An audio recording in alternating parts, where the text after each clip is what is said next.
আল্লাহু আকবার। সমগ্র মানব জাতির সুখ, শান্তি, সফলতা, কামিয়াবি আল্লাহ সুবহানাহু ওয়া তাআলা একমাত্র দ্বীনের মধ্যে রেখেছেন। দ্বীন জিন্দেগিতে তখনই প্রতিষ্ঠিত হবে যখন তার জন্য মেহনত করা হবে। ঘরে বসে বসে দ্বীন এসে যায়নি। সাহাবা রাদিয়াল্লাহু আনহুম নবী সাল্লাল্লাহু আলাইহি ওয়াসাল্লামের নবীর সঙ্গে সাথ দিয়েছেন, মসজিদে থেকেছেন, গিয়েছেন, মেহনত করেছেন। ঘরে বসে বসে মেহনত হলেই হয়ে যাবে না। সুতরাং যে কেহ খাস নিয়তে নিজের জান মাল সময় নিয়ে আল্লাহর রাস্তায় বের হয়ে সহি তরিকায় মেহনত করবে, ইনশাআল্লাহ অতি সহজেই তার মধ্যে পুরা দিনের উপর চলার যোগ্যতা পয়দা হবে। দিন আল্লাহ সুবহানাহু ওয়া তাআলার নিকট বড়ই মেহবুব। দিন দুনিয়ার বুকে প্রতিষ্ঠিত হয়েছে কষ্ট দ্বারা, মুজাহিদার দ্বারা, কুরবানির দ্বারা, ত্যাগের দ্বারা। হযরত ঈসা আলাইহিস সালামের যুগে তার চলে যাওয়ার পর ৬০০ বছরের ঊর্ধ্বে দাওয়াতের কাজ না থাকার কারণে বাইতুল্লাহ তথা আল্লাহ সুবহানাহু ওয়া তাআলার ঘরে ৩৬০টি মূর্তি উঠেছিল। আবার তাহারা ঈমান আনিবার পর মূর্তিগুলো বের করে দিয়েছিল। শান্তি, কামিয়াবি ও সফলতা রেখেছেন ঈমান ও আমলের মধ্যে। যে ৫টি বস্তুর জন্য মানুষ সব সময় আকাঙ্ক্ষিত, সেই ৫টি জিনিস আল্লাহ পাক কুদরতি হাতে যাহা আল্লাহ সুবহানাহু ওয়া তাআলা পূরণ করবেন কাল কিয়ামতে। বুঝতে পারছেন? মানুষ শত চেষ্টা করলেও তাহা হাসিল করতে পারবে না। এই বস্তু হইল অনন্ত জীবন, অনন্ত যৌবন। ৩ নম্বর হচ্ছে কোমল শয্যা, সুরম্য বিশিষ্ট বাড়ি। ৪ নম্বর হচ্ছে খাদ্য সামগ্রী। ৫ নম্বর হচ্ছে সুন্দর সুন্দর নারী। আল্লাহ পাক বলেছেন, যদি আমার হুকুম রাসূলের তরিকা মতে দুনিয়াতে বসবাস করে ঈমান ও আমল তৈরি করে আসো, তাহলে আখেরাতে চাহিদার জিন্দেগি পূর্ণ হবে। আখেরাতে চাহিদার জিন্দেগি পূর্ণ হবে। না দেখা বস্তুর উপরে ঈমান আনা, নাম হলো ঈমান।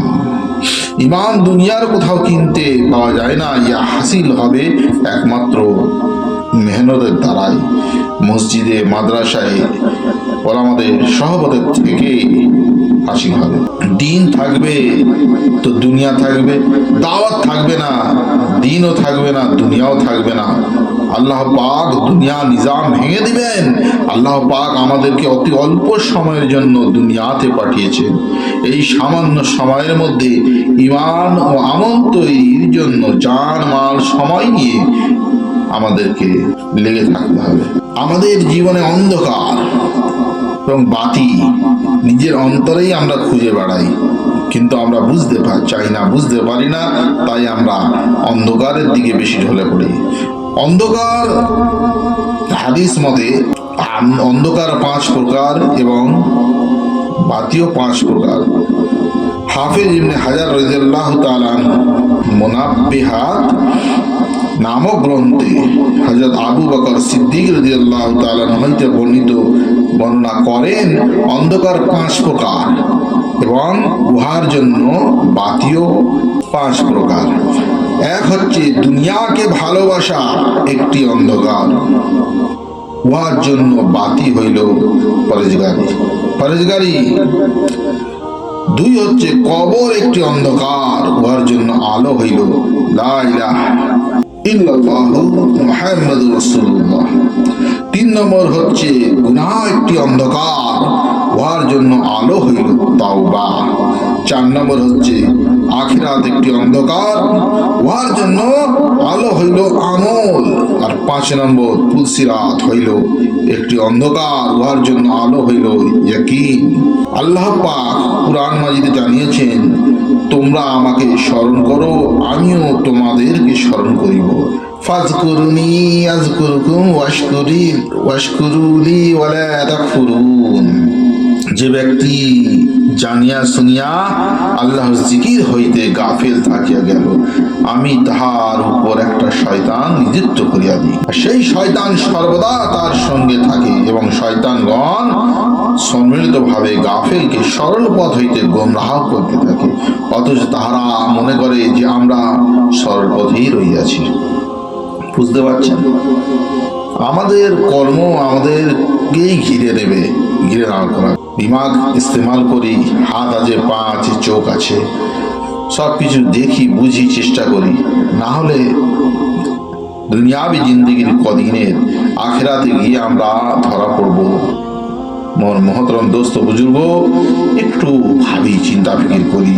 আজ আমরা ভাবছি আমরাই সঠিক, যা করছি সবই ঠিক, ওর দিকে আঙুল তুলে আছি, কিন্তু নিজের কর্ম আমার নিজের দিকেই আঙুল আমাকে নিজেই দেখাবে। একটু চিন্তা করি, একটু ফিকির করি। নামাজি ব্যক্তি যত সময় আমলে কত সওয়াব, দেখুন। সব থেকে বড় আমল হচ্ছে নামাজ।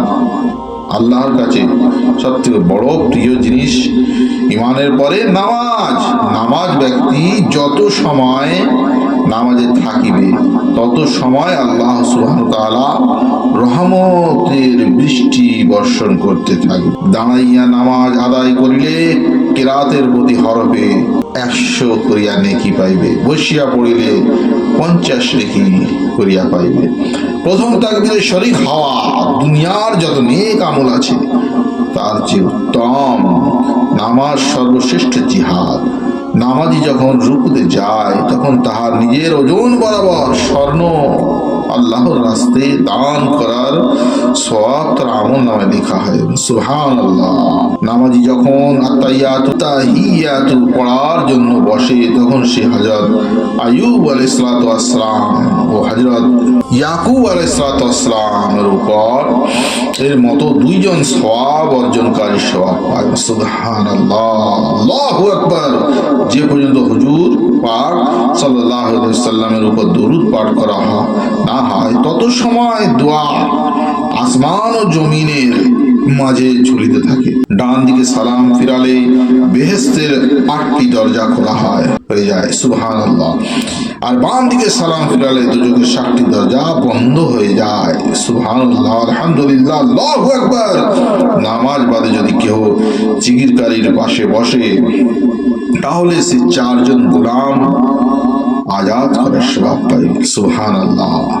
একটি গোলামের মূল্য 12,000 টাকা, 4টি মূল্য 48,000 টাকা দান করার সওয়াব পাইবে। তারপর 2 রাকাত ইশরাক নামাজ সূর্য উদয়ের 22-23 মিনিট পরে 22-23 মিনিট পরে পড়ে তবে একটি উমরা হজ ও একটি কবুলকৃত হজ্জের সওয়াব পাইবে। সুবহানাল্লাহ, আল্লাহু আকবার। আর ওই 2 রাকাত নামাজ আদায় করলে আল্লাহ পাক তাহার সারা দিনের জিম্মাদার হয়ে যাইবেন। আর অনেক আমল আছে, আমরা করবো ইনশাআল্লাহ। আমাদের বেশি বেশি শোনা বলার থেকে আমাদের বেশি বেশি আমল করার তৌফিক দান করুন। ওয়া আখিরু দাওয়ানা আলহামদুলিল্লাহি রাব্বিল আলামিন।